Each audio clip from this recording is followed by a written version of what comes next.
pasar persaingan sempurna, yaitu pasar yang bentuk interaksinya antara permintaan dan penawaran di mana jumlah pembeli dan penjual sedemikian rupa banyaknya atau tidak terbatas.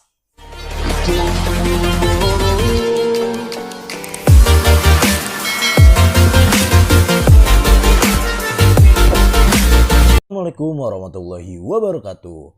Selamat pagi, selamat datang di Halo Pria Channel. Bersama saya Pak Pria. Di ekonomi bisnis, materi hari ini adalah mengenai pasar. Dan kita akan membahas yaitu pasar persaingan sempurna.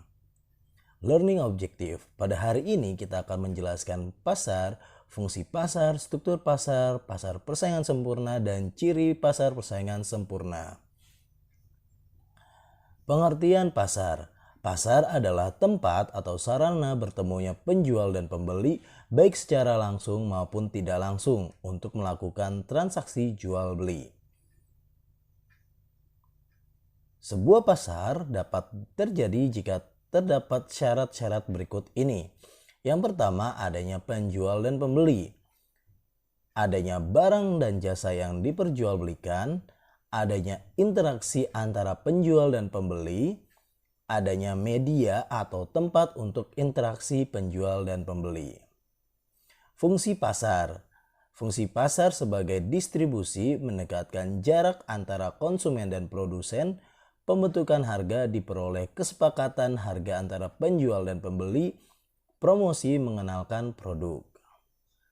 Struktur pasar. Struktur pasar memiliki pengertian penggolongan produsen kepada beberapa bentuk pasar berdasarkan pada ciri-ciri seperti jenis produk yang dihasilkan. Banyak perusahaan dalam industri mudah tidaknya keluar masuk ke dalam industri dan peranan iklan dalam kegiatan industri.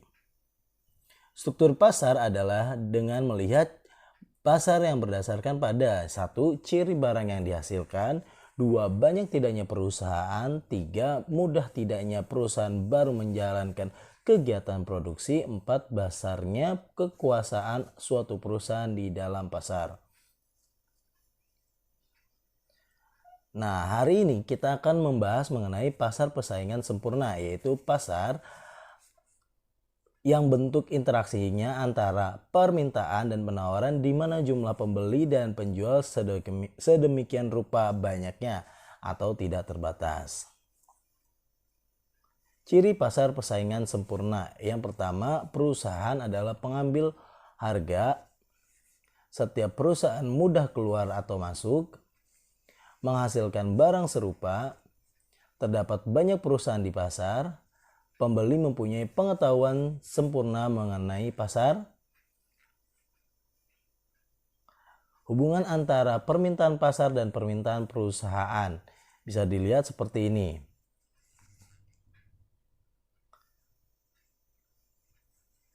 Keuntungan maksimum jangka pendek. Cara total, cara marginal.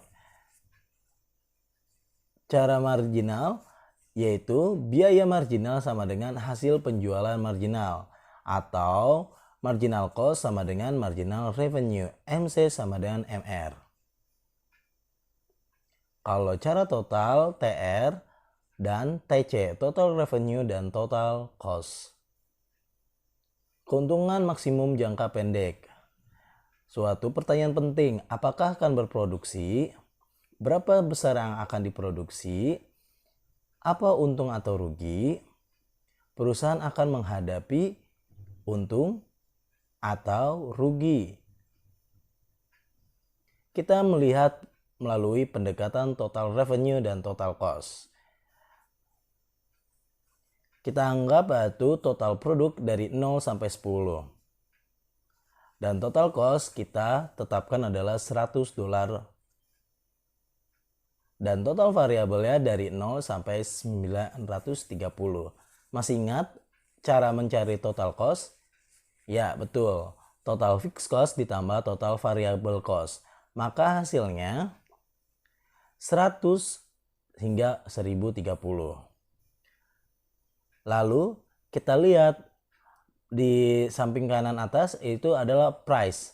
Setiap satu produk itu adalah 131 dolar. Maka kalau total revenue adalah TR sama dengan ya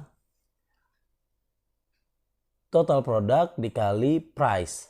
Total produknya adalah 1 dikali 131 hingga dikali 10 dikali 131 hingga mendapatkan hasilnya 1310.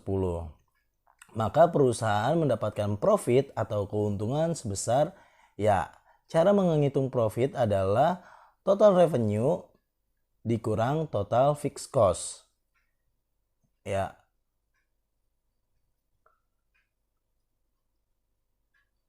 Maka baru mendapatkan keuntungan perusahaan pada saat total produk sejumlah 3. Berapa profit maksimumnya?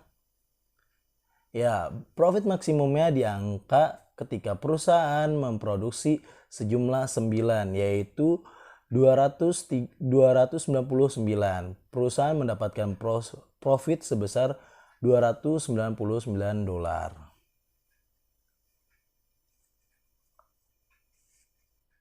Ini adalah tabel jumlah produksi, ongkos, dan hasil penjualan suatu perusahaan dalam persaingan sempurna. Seperti kemarin yang kita udah pelajarin tentang TR dan TC.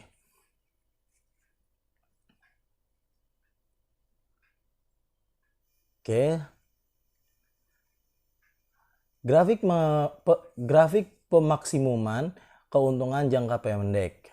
Nah, ini adalah kurva pemaksimuman keuntungan jangka pendek.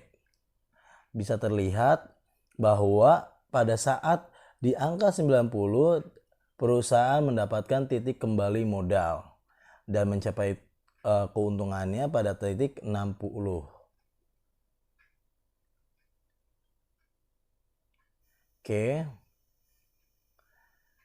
Apa saja sih kebaikan pasar persaingan sempurna? Pasar persaingan sempurna memaksimumkan efisiensi, adanya kebebasan bertindak dan memilih. Namun, keburukan atau kelemahan dari pasar persaingan sempurna adalah tidak mendorong inovasi, dapat menimbulkan biaya sosial, membatasi pilihan konsumen, biaya produksi dalam persaingan sempurna mungkin lebih tinggi, efisiensi penggunaan sumber daya tidak selalu meratakan distribusi pendapatan. Oke, sekian pertemuan hari ini. Terima kasih yang telah menyaksikan. Sampai jumpa pada pertemuan berikutnya.